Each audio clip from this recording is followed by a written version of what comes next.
Alright, ladies and gentlemen, welcome to another episode of Express Drives, wherein we are talking to one of the industry captains today. And we've got with us today Mr. Zach Hollis, who is the person in charge of the operations for Skoda India. And well, there is a lot to talk to him regarding what Skoda is planning during these testing COVID times and what new models can we expect from Skoda. So let's dive into the conversation. So, thank you so much, Zach, for joining us today, and it's a pleasure to have you on our show today. And well, a lot of our viewers have been sending us questions about Skoda, so using those and some queries that we have, I'm sure we'll have a great conversation today. So, thank you once again, and welcome. It's fantastic. I really looking forward to talking to you. I'm looking forward to your questions. I think we've always had good chats in the past, and I'm sure it will carry on here. So yeah, it's great to be with you. Great, thank you so much, Zach. Now, Zach, of course, it makes sense. The first question should be about the pandemic that we all are facing. And now, what has the impact been specifically on Skoda India? And especially given the fact that you are placed in a more premium segment. So, does that probably increase your exposure more? Does that affect you more than mass markets or not? So this is obviously a big question because the initial impact of the lockdown was very severe, of course, because all of our businesses were effectively closed. And we had very big plans for April, where we planned to launch 3 cars. We had test drive events planned, press conferences planned. Everything was all planned for these 3 cars. So this all went on stop because one, there's no point in launching a car at that time in April. But also, if I launch it, no one can attend, the travel is not possible, etc., etc. So we then put together the virtual launch, which I'm sure many of your viewers will have seen on the 26th of May. Very excited by this launch. And actually, I've been really impressed by the demand for cars since the launch. So we had a lot of views of the launch. I think in total we have had on that day we had something like 400 million levels of exposure, which was absolutely incredible. We had within 24 hours we had 100,000 full views of the virtual press conference. Not only that is we saved a lot of money, which in today's day and age is obviously important for all businesses to look at their costs. So that was the first thing that happened is it made us move towards a virtual launch. We did the virtual launch quite late. We did it on the 26th of May. But by the 26th of May, the majority of our dealers were actually open. So this was great because people could come into the showrooms, they could get that experience on top of it. Of course, what we were doing at the same time is making sure that experience they receive in the showrooms is very safe. So we've been working very hard on sanitization, on our personal, on social distancing, etc., to make sure that sales experience was a safe sales experience. And since the 26th of May, we've received a lot of customer interest and taken a lot of customer orders. So I'm very, very happy with the way the launch has gone. And despite everything that's going on with the economy and COVID-19, I've taken a lot of bookings, which is really, really excellent. So if you look at it from a factory perspective, of course, our factories in Pune and Aurangabad initially shut down. Not only that is, of course, we couldn't get parts into them either. So even if we had a factory, we'd have no parts from there. So on a positive note, both of our factories have now reopened. The Pune factory is now just started running 2 shifts, which is excellent. But the number of jobs we can do per hour is much less than it would have been in the past. But the positive thing is that I have enough production to satisfy customer demand. So there's no issue from that point of view. And all of the workshops are open. And if you look at the throughput, the number of cars going through the workshops, it's actually at 80 to 85% of last year's level. So I think, I would say from a business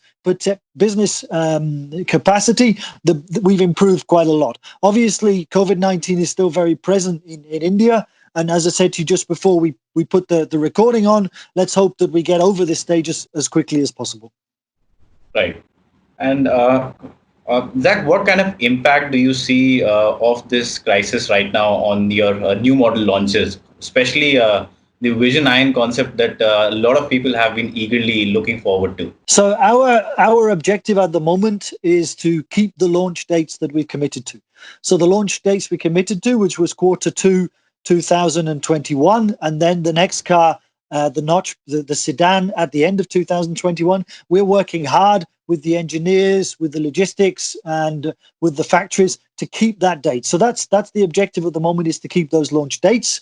I can't tell you at the moment whether we can achieve this, but the target of everybody involved is to keep those launch dates. What we've also not done is reduced investment. We may have delayed some investment, logically, to protect our own liquidity, but we've not reduced the investment in India 2.0 at all. We continue on track, ready to deliver these two fantastic cars in 2021.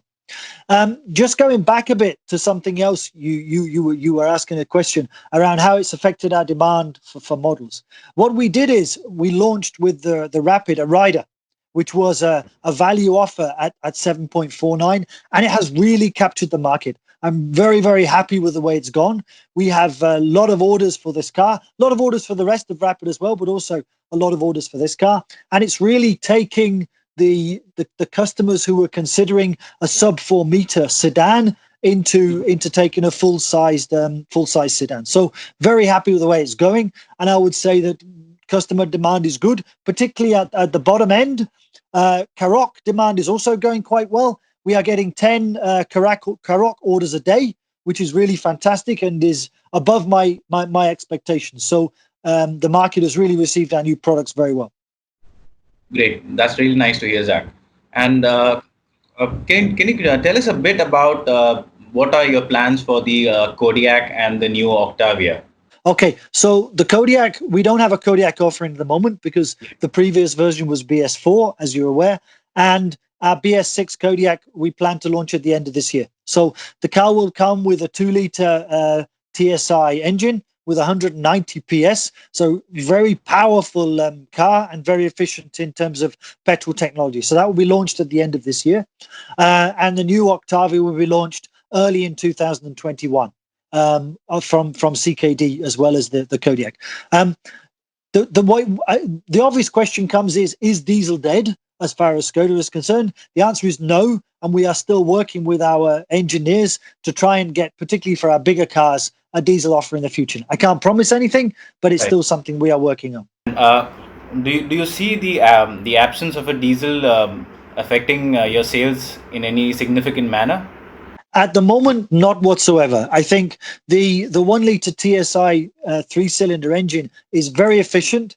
From a cost of ownership point of view, it's very similar to diesel. And with 200 Newton meters of torque, it has a good level of torque as well. So that engine has been very well received by the marketplace. We've yet to get people like you testing the car because of COVID-19. But I'm hoping within the next few weeks we'll get a lot of journalists testing the car, and you can see for yourself. So no impact at the moment. And if you look at cars like Superb, we always had 65 to 70% of the demand in petrol anyway. So at the moment, no, we're not seeing any real impact in our sales from not having a diesel.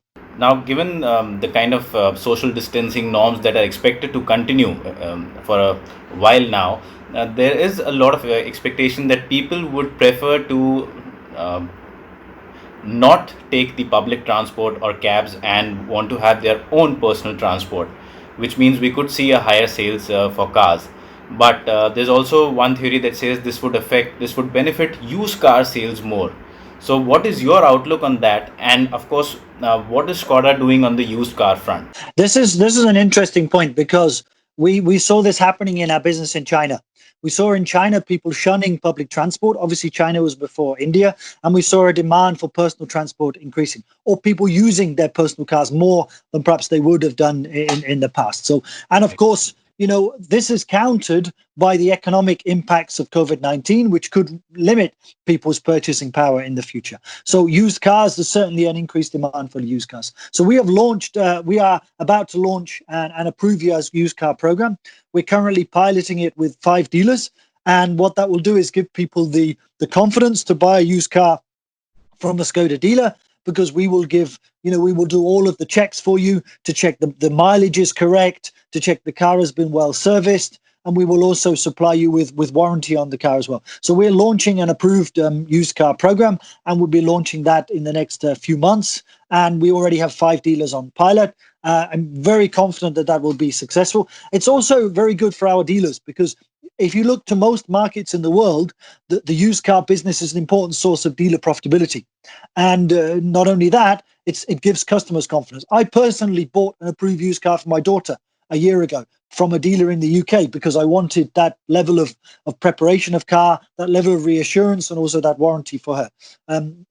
She broke the car later, but that's another conversation. So, but anyway, come on. How many of us have damaged our first car? I think most of us probably damage our first car. So, but so we are launching such a program, and I'm a big fan of these approved used car programs. Now, a new trend we are seeing is a growth in online sales, digital booking. So, what is your outlook on that? And again, of course, from Skoda's perspective. We have the ability for customers to do a complete contactless sales experience. So the whole experience can be done online or at your premises. This has been done. Not only that is, we're about to launch the facility where you will be able to have a virtual walk round of the car by a sales consultant. So by using your phone or your tablet, you can actually be walked around the car through a video technology, and the salesman will give you a complete experience. So we're launching that facility as well, and of course we have online booking. So we have online booking where the customer can actually place a deposit for their car without visiting the dealership. Do I think this is something for the long term of the motor industry? I don't. Personally, I feel that the majority of customers in India want a showroom experience. They want a handover in the showroom. They want that experience. They want the touch and feel of the car. Nevertheless, for those customers that don't, we have the contactless sales experience ready. We've got it available for customers with online booking. And we were one of the first car OEMs to do this because we launched this with the Octavia RS. So with the Octavia RS, this was only sold online. So literally you went online, you picked the dealer that you want to collect the car from, you put the deposit down, you picked the color, you left your details, and then we took the booking online. So there was no dealer online booking available at all. And we sold all the cars, all 200 cars very quickly. So online booking is something that we developed for the RS245, and now it's something available for all of our products. And is there a number you can give us, as in right now, what percentage of your bookings or sales are you getting from the online channel?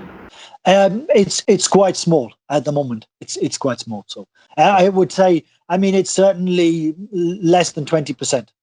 Okay.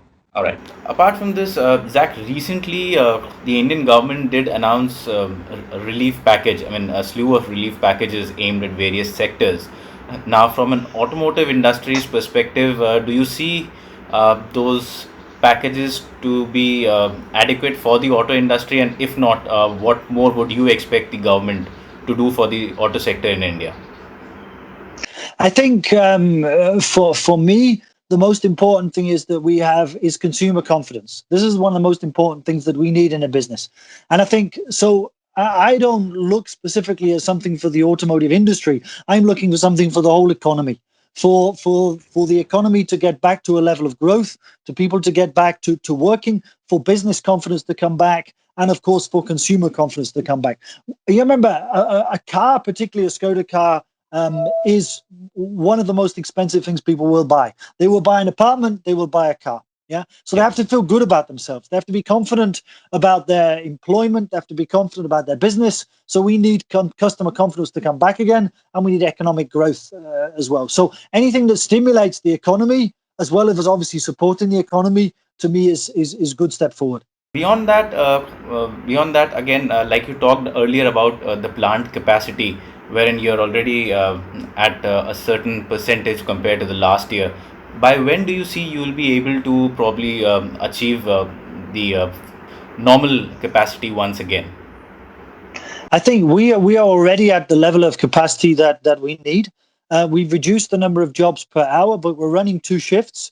And as a sales and marketing guy, I have no issues in terms of supply and in terms of production. So at the moment, we're managing the situation quite well from that point of view. Obviously, the cost of producing the car is slightly higher now, as you'd expect, because I've got less people working at different production stations and things are taking a bit longer. But from my perspective, I'm very happy with the support the factory have given us. and we have the cars and the production that we need. Beyond that, there's also, if you could just shed some more light on what new models can we expect from Skoda, maybe in this year, whether they are variants or new models, or maybe at least till the half of next year. Okay, so as you know, we launched the three BS6 cars. Now we launched the Karoq, we Yep. launched the Superb facelift, and we launched the Rapid. So we've launched those three cars now in the marketplace. We will. I'm looking at another product because that sits between a model derivative that sits between the Rapid Rider and the next model, because there's quite a big gap in terms of pricing from that point of view. So I'm hoping we can do something. But the Rapid is going very well, and the value is extremely good. So this has been well received by customers. At the end of this year, we will launch the Kodiaq 2-liter TSI, as I said, and next year we will launch the all-new Octavia in the first February, I think, around February time. So everything is on track for those launches. It's all going extremely well for us. We're well supported by the team in Mlada Boleslav in terms of new products. But of course, we're all gearing up now, not only from a factory perspective, but also from a sales and marketing perspective, ready for the launch of the India 2.0 cars. The first being the mid-size SUV in Q2, and then at the end of the year, the new mid-sized sedan for India. So everything is going well. I'm very excited about the launches that are coming, and of course, getting ready for 2021. And Zach, earlier during our interaction, you did mention that Skoda has taken a lot of initiatives to ensure the customers have a safe experience at dealerships, like sanitizing cars and many such steps. Now, two questions. One, the past few months have been really hard on dealers, especially when you had zero sales in the month of April. And apart from that, now there are additional measures which will add up to the cost. So how is Skoda ensuring profitability for its dealers? I think it's a tough time for everybody in the motor industry. It's a tough time for all brands and also for all dealers. I think there's a number of things that we are doing. The first thing is we are working very hard on developing the dealers after sales business, because when we've got sales at a low level, what we've got to do is to generate profitability from the workshop. So there's a lot of measures that we're working on in terms of getting our workshop capacity up as high as we possibly can. As I said to you earlier, we're at 700 throughputs per day, which is 85% of last year. So this is very good in terms of profitability. We're now delivering cars as well, which also supports the dealers' profitability. But this is not enough, because last year we sold over 15,000 cars. This year, my original plan was also to sell 15,000 cars. This won't happen now, and I think I'm working really hard to get to a figure of around 12,000 would be a good target for this year, in view of what's happened with COVID-19. And so therefore we're supporting the dealers with additional sustenance support as well. So we're supporting them and helping them with their fixed costs, because it's important that our long-term partners are all there for 2021. So we are supporting the dealers also going forward in this difficult stage, not only with supporting their fixed costs, but also liquidity, because liquidity for any business is really important at the moment. True. And one last question, Zach. What is your outlook for the auto sector for this year, and also again for Skoda? How do you see this year closing in? It's difficult to do a forecast at the moment. I mean, we're going to see a significant drop on last year, maybe 15-20% below last year for the total market. But I'm actually very positively buoyed by the market, by what's happening in June. Not only demand for our cars, but also demand generally on the market is very strong. So I think we will get a bounce back. I think we will, but not probably the market won't return to the level of last year until we get to the festive period. But certainly, what I'm seeing in June are very positive signs, certainly for Skoda and hopefully for the industry as well. All right. I think, Zach, that was a great interaction we've had till now. And of course, it was interesting and fast-paced, and just like Skoda cars are. So that was really a fun conversation with you. And thank you very much for all the inputs and the insights you've provided to us. And thanks for the time you've spared as well. Super. You have a good weekend, and As always, stay safe. Absolutely. Thank you so much. Thank And you.